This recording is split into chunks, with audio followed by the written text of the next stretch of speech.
le système... Il faut simplement voir... Quand on voit comment souffle le vent des idéologies sur un campus américain, c'est une centriste. Sur le campus américain, mais pas en France. Non, mais un instant.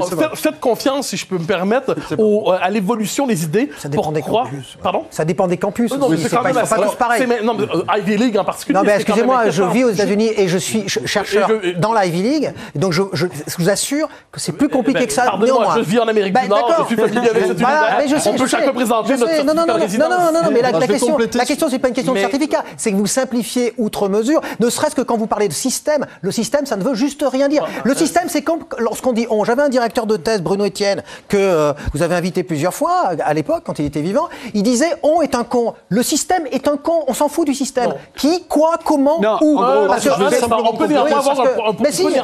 peut néanmoins avoir une perspective globale sur la société. Parce que c'est comme ça qu'on fait du politiquement correct. C'est en parlant du système. Alors, juste dire un instant. Donc, ces idées, cette espèce, dans ce cas-là, l'orthodoxie décoloniale, on pourrait utiliser d'autres termes, aux États-Unis, c'est normalisé. Au Canada anglais, c'est normalisé. Au Québec, ça pousse. Et faites-vous en pas, en France, ça va pousser. Donc, cette transgression, si je peux me permettre, cette transgression annonce la norme de demain. Mais je vais compléter quand même sur ce que disait Mathieu Bocoté. Je vais vous donner la parole à Louise Ayoubzi et je vous donne la parole. Sur ce que j'ai entendu et qui me semble tout de même manquer de rigueur d'une manière évidente, en fait, dans l'analyse que vous faites, notamment du mouvement antiraciste et décolonial, parce que vous semblez mélanger à peu près tout. On est dans un processus. C'est quoi la globalisation? C'est un processus qu'on a connu déjà au niveau de la nation, au niveau des...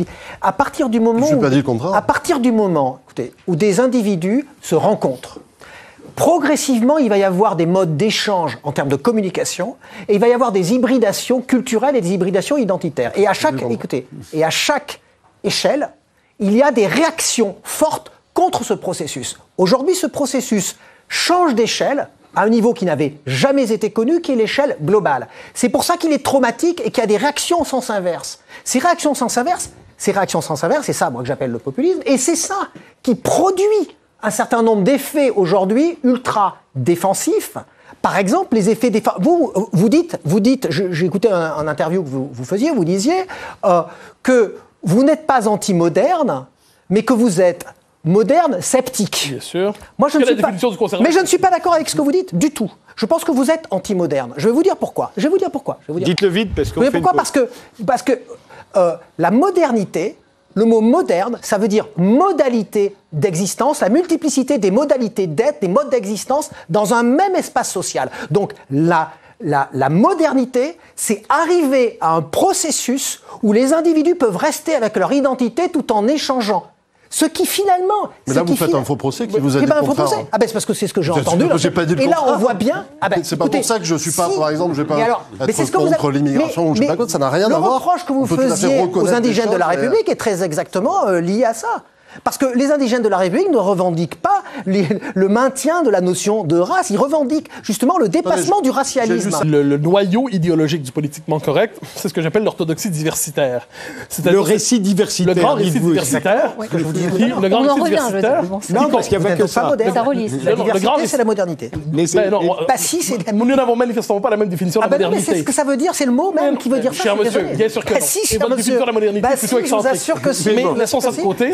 Modalité d'existence, modus en latin, ça veut dire la multiplicité des modes d'existence dans un même espace, non défini par une tradition. Convenons simplement d'un désaccord sur la définition de la modernité. C'est pas une question, on peut pas dire la Terre est carrée, la Terre est ronde, on va faire un débat. Qu'est-ce que cette idéologie diversitaire? Il y a un minimum de définition. Oui, justement, mais la vôtre est mauvaise. Quoi qu'il en soit. C'est pas une question, la même est mauvaise.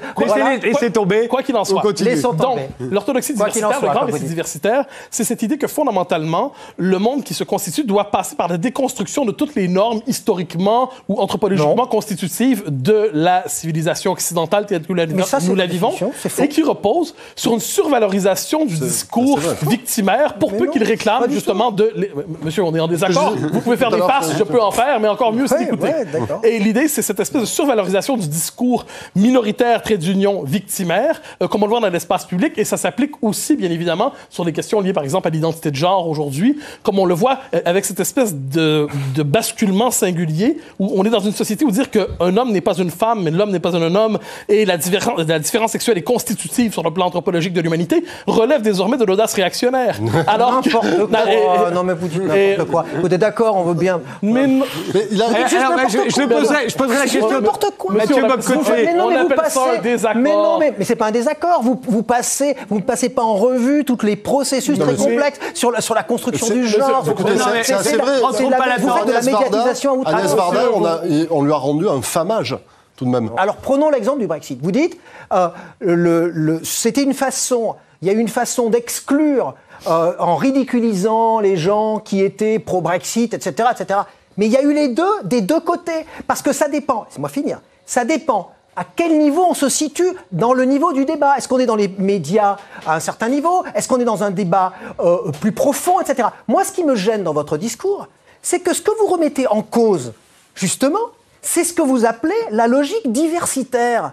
Mais la logique diversitaire, c'est le propre de l'évolution de la modernité et c'est la garantie de la multiplicité des idées. Pour qu'il y ait des idées diverses, il faut qu'il y ait de la diversité. La logique diversitaire, elle va dans ce sens. Vous le voyez comme étant quelque chose qui mettrait en cause votre identité parce que vous me semblez participer de cette espèce d'angoisse de perte de votre identité qui serait une identité monolithique, de québécois, de je ne sais quoi, etc. Ben, je ne sais pas, c'est vous-même qui vous auto-psychologisez. Hein. Mathieu Bock-Côté. Si, ça se voit. Mathieu Bock-Côté. Ça se voit pas. Vous assure que si. Ben, c'est peut-être pas mon par Dieu, vous. Si je vous psychologise vous-même, je dirais que vous êtes l'incarnation même de l'intellectuel bobo désincarné qui se permet ensuite de pontifier en se croyant scientifique. Vous me donnez un peu ce sentiment-là, mais je vous dis pas ça parce qu'on va débattre. Non, certainement. Moi, je vous dis en tout cas. Mais dans ce contexte, aujourd'hui, qui mobilise la pensée anti-politiquement correcte? Ce sont ces gens qui politiquement sont situés dans l'échiquier politique. Ils sont à droite, dans la droite conservatrice, dans l'extrême droite aussi. Mais finalement, vous ne dites jamais quelles sont les idées qui seraient combattues par ce politiquement correct. Toutes les idées doivent pouvoir s'exprimer. Non, mais quel est le contenu sauf la diffamation, mais qui tout vous doit semble pouvoir interdit? être exprimé. Tout est d'ici. Qu'on sache de quoi on parle exactement. Mathieu Bock-Côté. Il dit que le progressisme est dominant. Ce qui est faux. Aujourd'hui, le progressisme n'est pas dominant. Dans les médias, oui, c'est dominant. Dans les médias, le progressisme est dominant. En donnant des exemples de ça, est-ce qu'il est possible aujourd'hui, sans se faire immédiatement étiqueter de raciste ou de xénophobe, de plaider pour une réduction significative des seuils d'immigration? Est-ce qu'il est possible de critiquer le multiculturalisme? Est-ce qu'il est possible de plaider pour l'assimilationnisme? Bien sûr, tout le monde le fait. Non, monsieur. Tout le monde le fait dans l'espace public français aujourd'hui. Mais je suis désolé.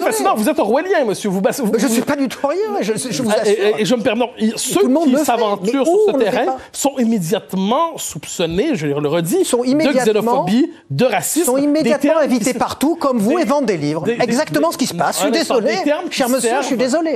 Des termes qui servent à marquer au fer rouge de l'infréquentabilité. À votre question, qui est essentielle. D'où l'intérêt du dérapage comme capitalisation. Mais pas du tout. Vous reconnaissez que le traitement n'est pas équivalent. Éric Zemmour a fini par être écarté, même s'il continue de vendre des livres, alors que Alain Finkielkraut est allé que lui à la Galerie. Premièrement, je suis contre les exclusions en la matière. Ça, moi, je suis très nord-américain. Je crois à la liberté maximale. Et deuxièmement, tous les autres ne sont pas interchangeables. Quand on dit Zemmour, on ne dit pas Finkielkraut, on ne dit pas Elisabeth Lévy, on ne dit pas Frédéric Tadei. J'entends bien, je ne dis pas qu'ils disent la même chose, mais vous comprenez bien que l'un comme à l'autre, on a reproché un certain nombre de déclarations, on a fait des procès en disant que ce qu'ils disaient était insupportable, on les a traités d'infréquentables, et que ça a marché pour l'un, pas pour l'autre. Ça ne marche pas à tous les coups. Mais ça marche, et surtout, ça crée une culture d'autocensure. Vous comprenez très bien dans quelles conditions vous ferez accuser de déraper, à quel moment vous créez un scandale moral, à quel moment vous serez transformé je le dis, en infréquentable, c'est la catégorie fondamentale ici. Vous le savez très bien. Donc, cette culture de l'autocensure se développe, et combien de fois a-t-on entendu, à tout le moins, je l'ai entendu souvent, dire ça, je peux pas le dire à la télévision, ça, je peux pas le dire à la radio, ça, je peux pas le dire, ça, je peux pas le dire, parce qu'il y a ce sentiment, justement, qu'on marche sur un champ de mine, enfin, on valse sur un champ de mine, et on va finir par exploser. Mais aujourd'hui, on n'est pas égaux devant le scandale moral et devant les types de dérapage. Or, aujourd'hui, les types de dérapage et de scandales moraux qui sont plus tolérés sont ceux, effectivement, qui sont plus réactionnaires, comme ceux de M. Zemmour. Si M. Zemmour a fini par être exclu, c'est pour une raison, c'est qu'il y a une seule limite en démocratie, c'est l'atteinte à l'intégrité physique et morale. L'atteinte à l'intégrité physique et morale, une seconde. L'atteinte à l'intégrité physique et morale, c'est lorsqu'on tient des propos qui risquent de heurter les individus ou de pousser à les heurter, peut-être même physiquement. C'est la raison pour laquelle aujourd'hui, par exemple, des propos nazis sont interdits ou toute une série de choses sont limitées dans l'espace public français. C'est tout. Parce que sinon, jusque-là, il pouvait dire absolument ce qu'il voulait. Il était toléré, ce qui n'est pas le cas d'Arya Boutedja, avec qui je ne suis pas tout à fait d'accord sur un certain nombre de points, et ce qui n'est pas le cas de toute une série de gens, justement parce qu'ils sont considérés comme étant trop progressistes. Donc il faut arrêter de dire complètement n'importe quoi. Gabriel Robin.